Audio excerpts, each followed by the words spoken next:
Raconte-moi les débuts de ton activisme. Alors, j'ai commencé mon engagement quand j'étais assez petit, puisque j'ai toujours été une personne très politisée, très intéressée par la politique. J'ai commencé comme bénévole pour le Parti écologiste en Tchéquie, où j'ai grandi. Et ensuite, je me suis pas mal engagé sur les questions plus d'accueil aux personnes exilées, plus en France et aussi en Grèce, où je suis parti à un certain moment.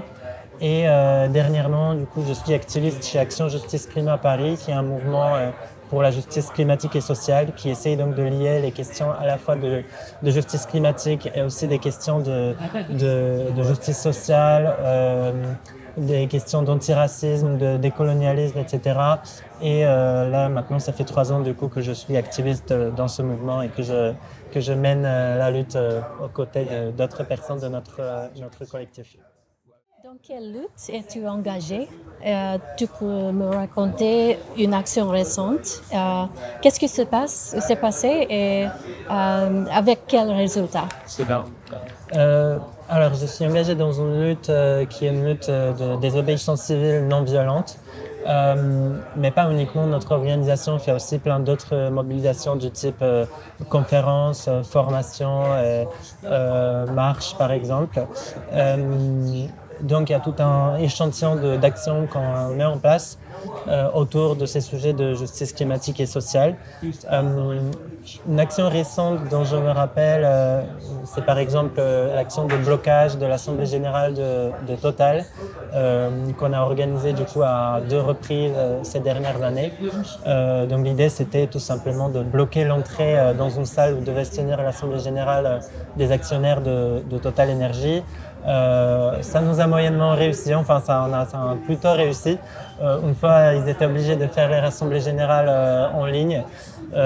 Donc, en tout cas, l'idée, évidemment, c'est de créer un moment médiatique, de faire parler autour des sujets qu'on considère comme importants. Et dans ce cas-là, c'est surtout l'irresponsabilité climatique de Total et leur culpabilité concernant les réchauffements climatiques et aussi les conditions sociales dans lesquelles travaillent les salariés de Total et dans lesquelles se trouvent un tas de personnes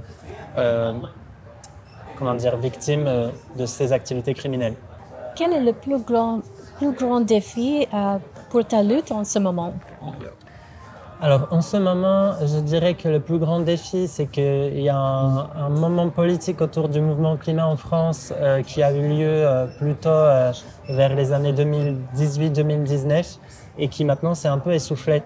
Et donc, pour toutes les organisations du mouvement climat et plus globalement aussi pour les mouvements sociaux en France, on est actuellement dans une situation où il faut trouver un peu des nouvelles manières de s'engager, de nouvelles tactiques, de nouvelles stratégies. Et pour l'instant, la force est de dire qu'on n'a pas encore tout à fait trouvé les bonnes réponses collectivement, je pense.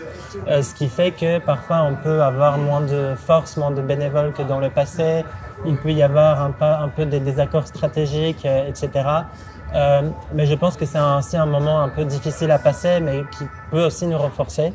En tout cas, nous, le choix qu'on fait en tant qu'Action Justice Climat Paris, c'est vraiment d'infuser la lutte écologiste, la lutte pour le climat dans d'autres luttes sociales, que ce soit la lutte féministe, la lutte antiraciste, etc. Et de créer une sorte d'alliance de lutte qui pourrait vraiment tenir à long terme et mettre à mal actuellement le système capitaliste actuel qui nous mène dans le mur.